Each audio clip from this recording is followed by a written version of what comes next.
The floor is yours. Thank you.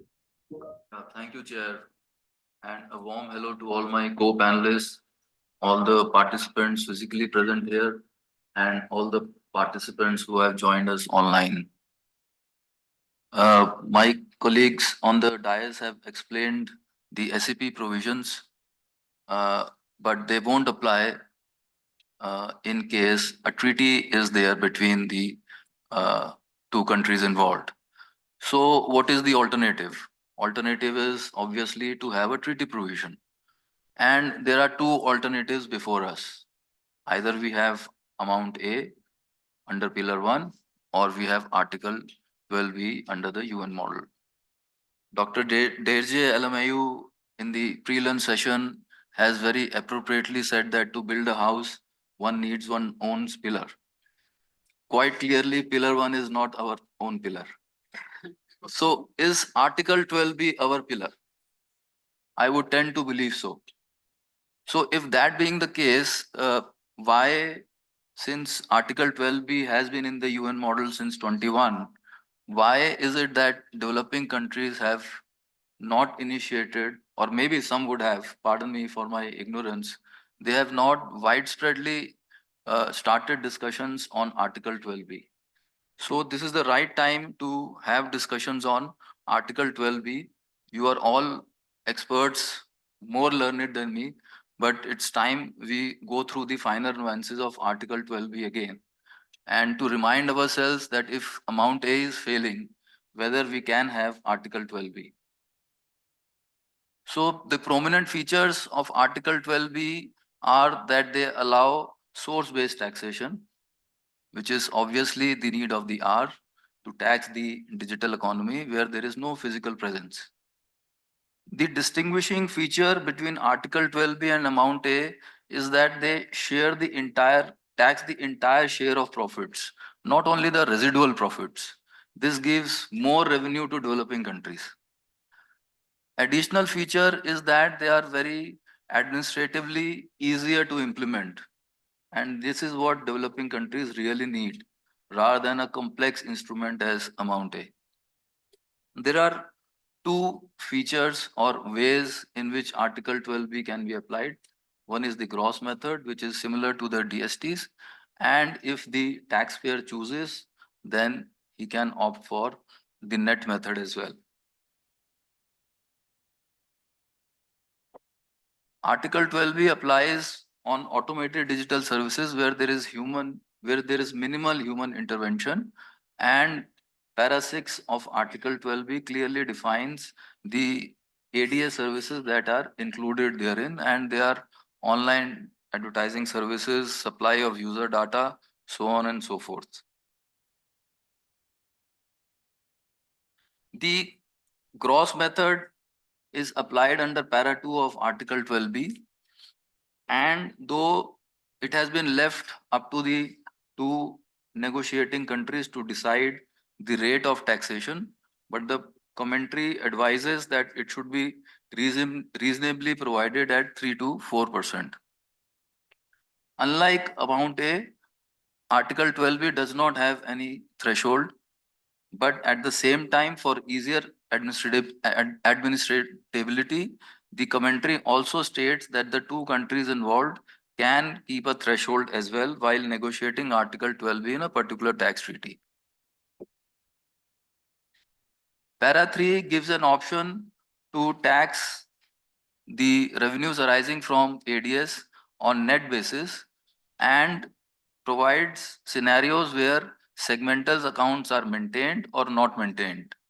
So, in a situation where the qualified profits are to be determined of a beneficial owner, 30% of the profitability ratio of the beneficial owner's ADS segment is taken into account, and that is multiplied with the gross annual revenue in the source state to determine the qualified profits that would be taxed on net basis under para 3.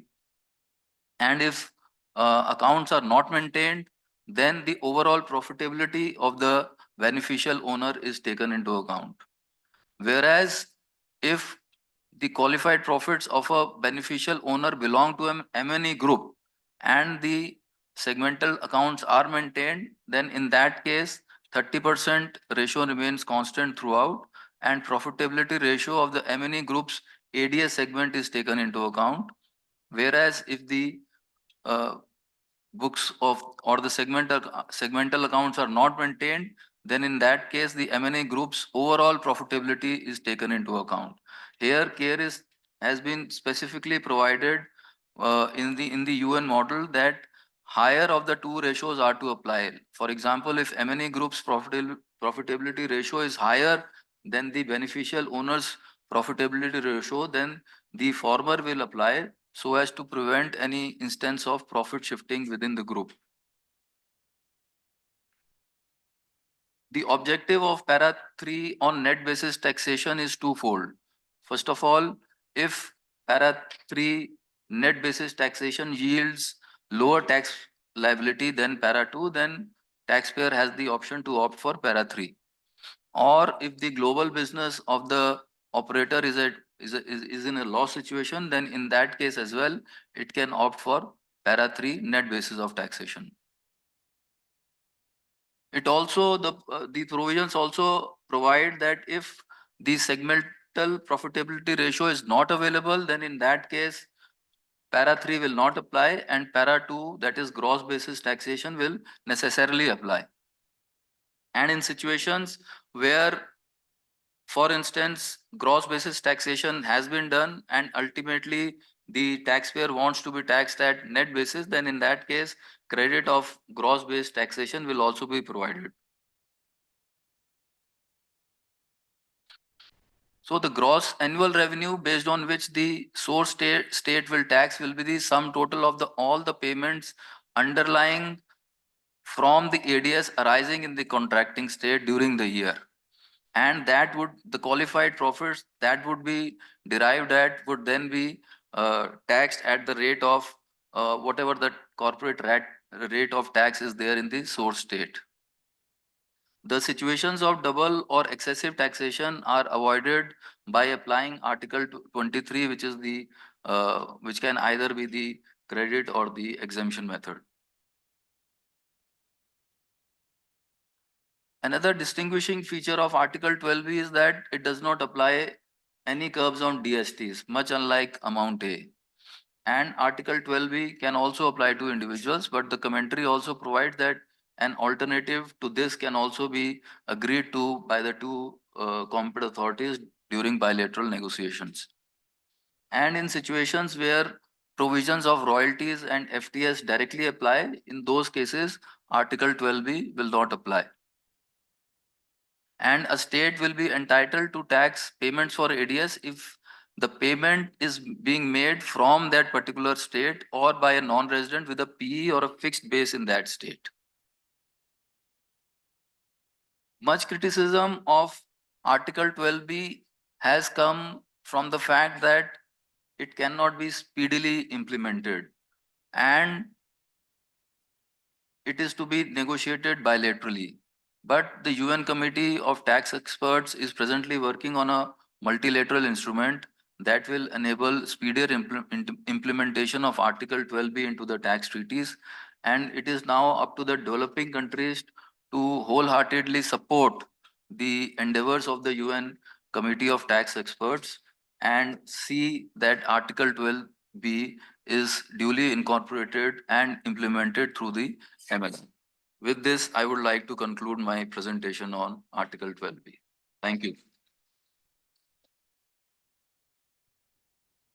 Thank you very much, Putdeep, for an excellent presentation on the issues of Article 12B and also for the key call that you made in terms that effort should be done to move Article 12B towards a multilateral agreement and a multilateral instrument, which we think is very, very important.